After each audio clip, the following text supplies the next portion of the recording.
Biz Hüdapar olarak memleketin menfaatinin, çıkarının olduğu yerde biz parti çıkarlarımızı bir kenara koyup orada memleketin, insanlığın menfaati neyse onu üstün tutmaya ve onu desteklemeye karar kılmış bir partiyiz.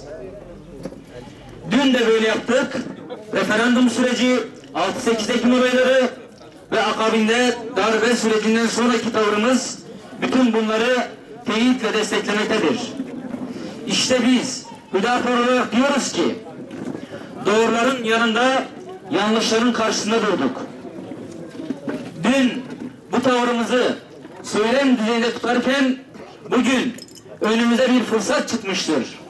24 Haziran seçimleri Hüdapar açısından biz diyoruz ki bu siyasi anlayışımızı, yani doğrunun yanında durmak, yanlışın karşısında durmak şeklindeki tavrımızı devam ettirmek ve bunu yönetimde, idarede pratik olarak göstermek adına diyoruz ki halkımız bize güçlü bir destek versin. İnşallah biz halkımızı asla mahcup etmeyeceğiz. Bugün yanlışlar çoğalmıştır. Bu yanlışlar nedir? Adaletsizlikler. Ve bugün siyasiler zenginleşirken halkın geniş bir kesimi fakirleşmektedir. Siyasiler şahsi çıkarlarını bugün halkın çıkarlarının önüne çıkarmıştır. Biz böyle bir duruşa dur demek istiyoruz.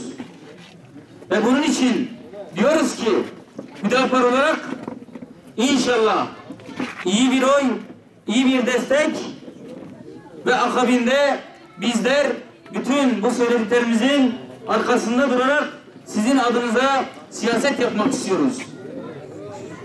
Bakınız, Hüdapar bugün gün geçtikçe kar topu gibi büyümektedir.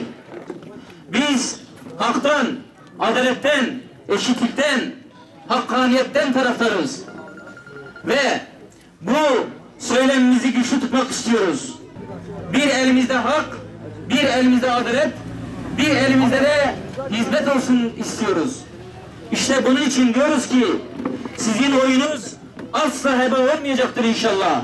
Çünkü biz dava partisiyiz ve sizin oyunuz adeta bu davanın, bu siyasi anlayışın desteği anlamına gelecektir. Ve inşallah bu destek hem dünyada hem ahirette çok değerli bir anlam ifade edecektir. Hüdapar büyüyen bir siyasi partidir ve geleceğin partisidir inşallah. Ve çocuklarımızın, gençlerimizin geleceği olacak bir partidir. O yüzden diyoruz ki gelin geleceğimize yatırım yapalım ve Hüdapar'a güçlü bir destek sunalım.